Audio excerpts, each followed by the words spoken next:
Hello and welcome to the Business Spotlight interview series. I'm your host Sonali Nigam, and today I'm joined by Jody Milton, co-founder of Formation Global.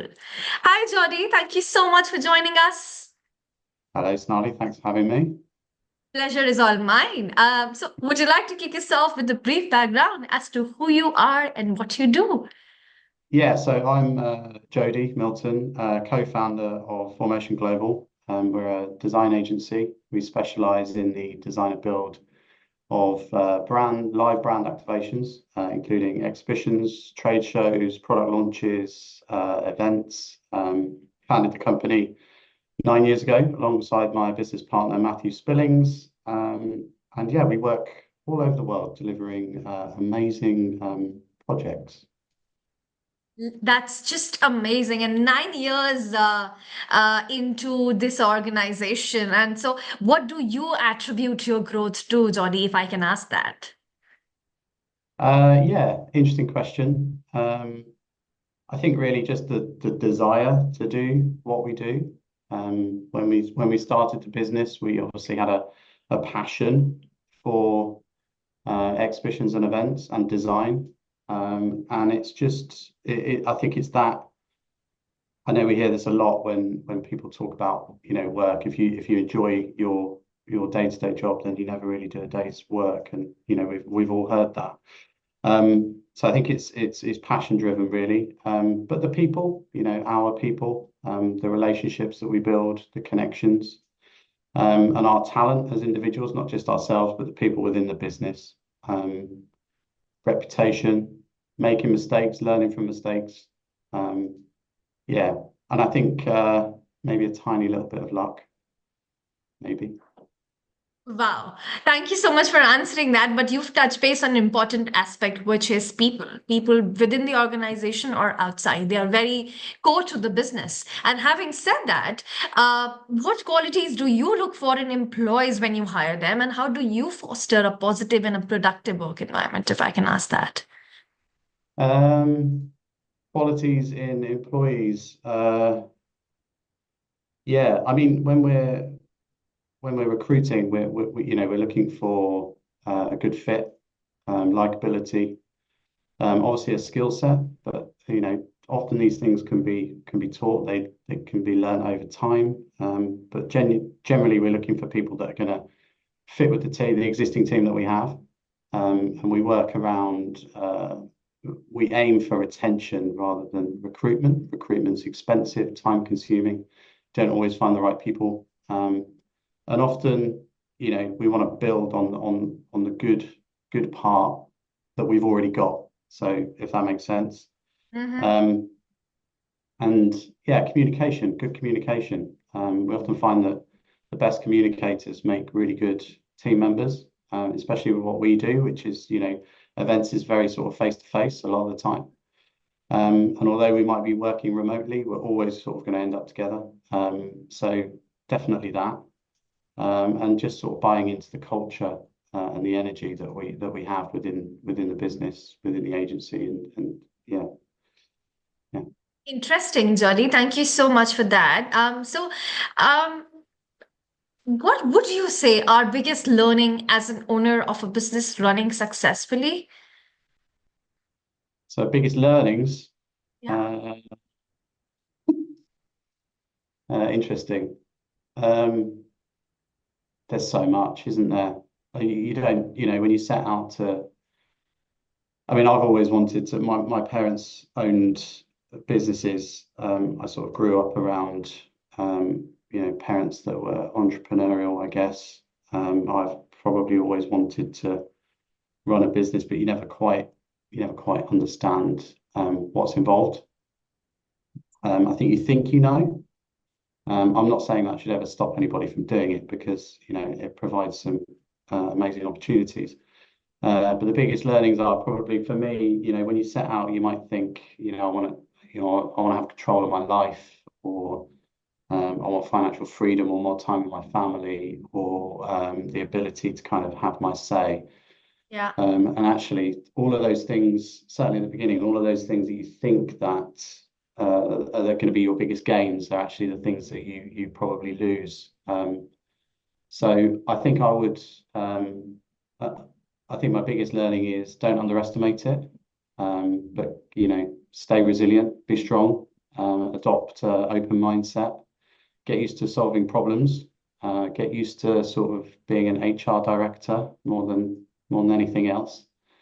Um, but just no matter what happens, just like enjoy it. Like even the hardest times, just sort of laugh about them. Do your best to just stay buoyant on top of it and just roll with the punches, enjoy it. Don't let the stress get to you too much. Yeah, and just follow your dream, I guess. But it takes time to get there. You don't, I'm still not there. It takes a long time. It's not, everything that you sort of might see on social media about, I adopted this sort of process or method and now I'm earning six figures or whatever. Yeah, maybe the outliers, but not the rest of us. Of course, it does take time. I completely agree on that, Jody. And I like the way that you put it across with that positive attitude of just face it and just never let that, the stress to go over your mind or just impact you so much. So this brings to me to my next question, which is what are your aspirations for your company in next 5 years? Where do you see yourself and this organization? Um, I think stability is key. I mean, growth is obviously something that we're aiming for, but Mm-hmm. also stabilizing what we already have. We've gone through, we've gone through the kind of the childhood teething years, possibly still at the sort of back end of the sort of teenage years, where everything's awesome, and you can sort of throw caution to the wind, be slightly more risk averse. But actually, as the company grows and into its adulthood, I guess it's about stability. It's about understanding some of the more complex parts of business. Um, Perhaps, I mean, my initially I started as a creative. I didn't necessarily understand the ins and outs of running a business, certainly not what would be considered a global agency. So trying to really sort of get to the bones of how a business operates and the phases and the stages that it goes through and sort of overcoming any form of imposter syndrome and just having some belief. So for us, it's about stabilizing, reframing, what we've done in the past into how we translate that into the future, building on the great work that we've already done and the reputation that we've built and the brilliant people that we've sort of assembled around us.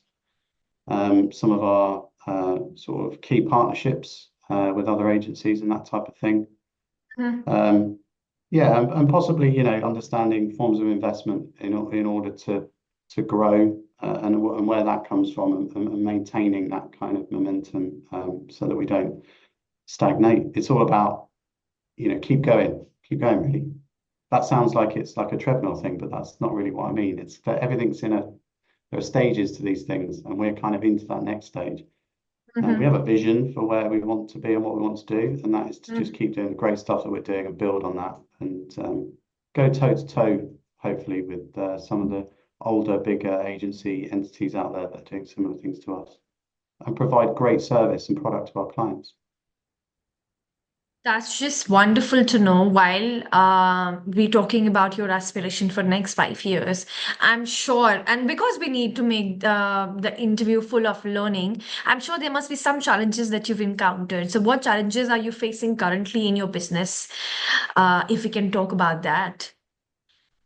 I mean, yeah, possibly, maybe some of the things that I've just mentioned, understanding what makes us stable, how to grow safely and successfully Mm-hmm. without sort of breaking the back of anything, maintaining operational standards Mm-hmm. and putting processes, systems in place that sort of allow us to monitor what's happening with the business. Probably some of the challenges that we're being faced with AI and how that's going to completely sort of reform some of the stuff that we do over the next few years.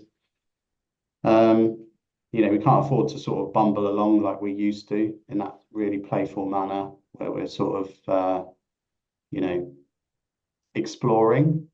Mm-hmm. Um, we have this obligation to protect what we have, both ourselves, stakeholders, the business, the people within it, our clients.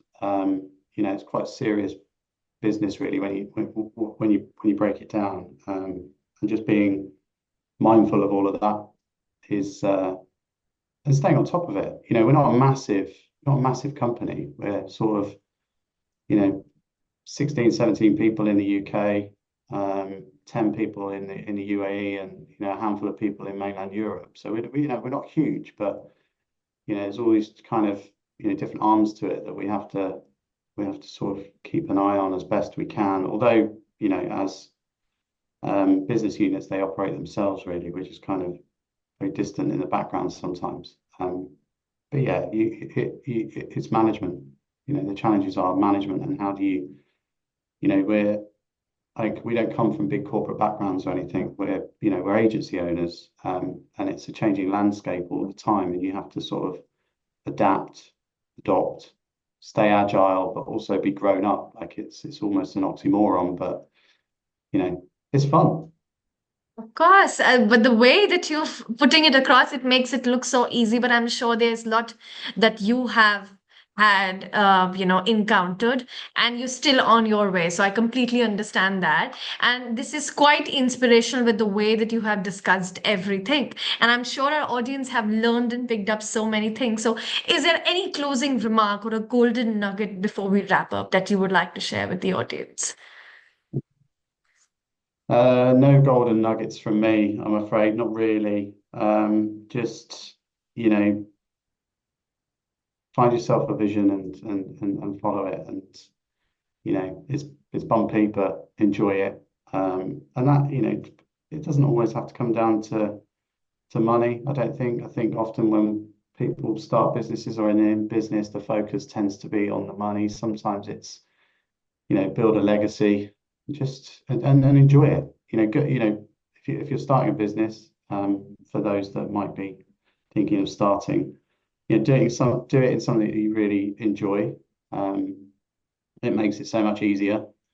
Perfect your craft, become really good at it. I probably started in business quite late, but that's because I spent years wanting to kind of perfect the part that I did within the industry and sector. And, I wanted my offer to be perfect, or as perfect as it could be, before I started, kind of developing myself as a business owner or starting a business. So yeah, definitely do something you enjoy. My dad wanted me to go into business and finance or economics or something, when I was younger. I would never have enjoyed it, I probably would have given up after a couple of years. So the creative side of me won, but ultimately I wanted to, create something around that, and that's where we've ended up. So that, do that. Jolly, that is so interesting. And the best part was how honestly you talked about the story with your dad. So that was just interesting and nice to hear. So thank you so, so much for your time today, Jolly. It was great meeting you and learning more about your journey. And to everyone watching, I look forward to see you in my next episode. Thank you so much, Jolly. Thanks.